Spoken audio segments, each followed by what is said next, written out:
Hello అందరికీ welcome to my channel ఆరి3 wonders.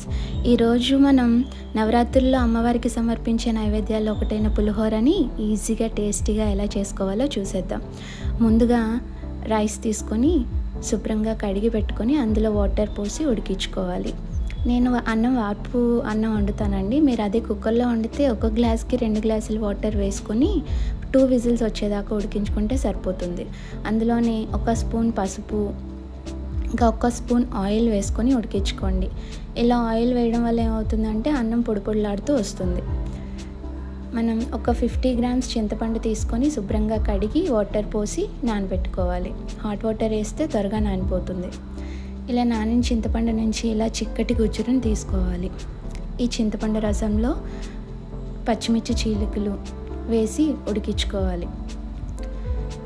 ఇలా ఉడికించడం వల్ల టేస్ట్ చాలా బాగుంటుందండి. ఇందులోనే 1 స్పూన్ సాల్ట్ కూడా యాడ్ చేసుకొని ఉడికించుకోవాలి.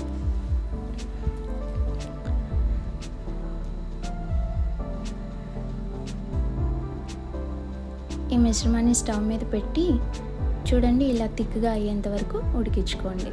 దీన్ని పక్కన ఉంచుకోవాలి.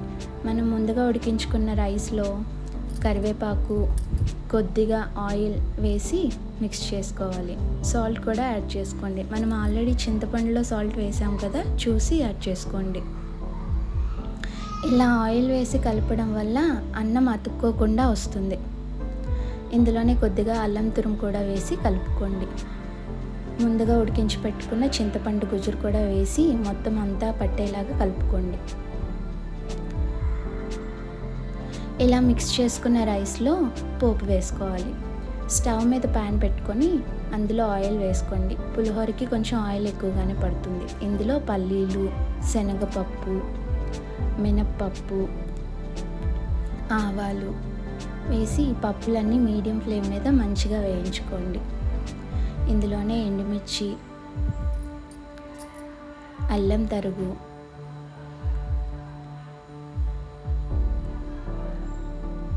ఎండుమిర్చి కూడా బాగా వేగిన తర్వాత పచ్చిమిర్చి చీలికలు, కరివేపాకు వేసి పోపునంతా బాగా వేయించుకోండి. చివరగా కొద్దిగా ఇంగువ యాడ్ చేసుకోండి.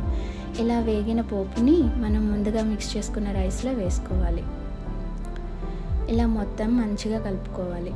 అంతేనండి, ఎంతో టేస్టీగా ఉండే పులిహోర రెడీ అయిపోయింది.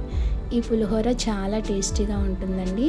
ఈ రెసిపీ మీకు నచ్చితే ట్రై చేయండి. ఎలా వచ్చిందో కామెంట్ చేయండి. Thanks for watching.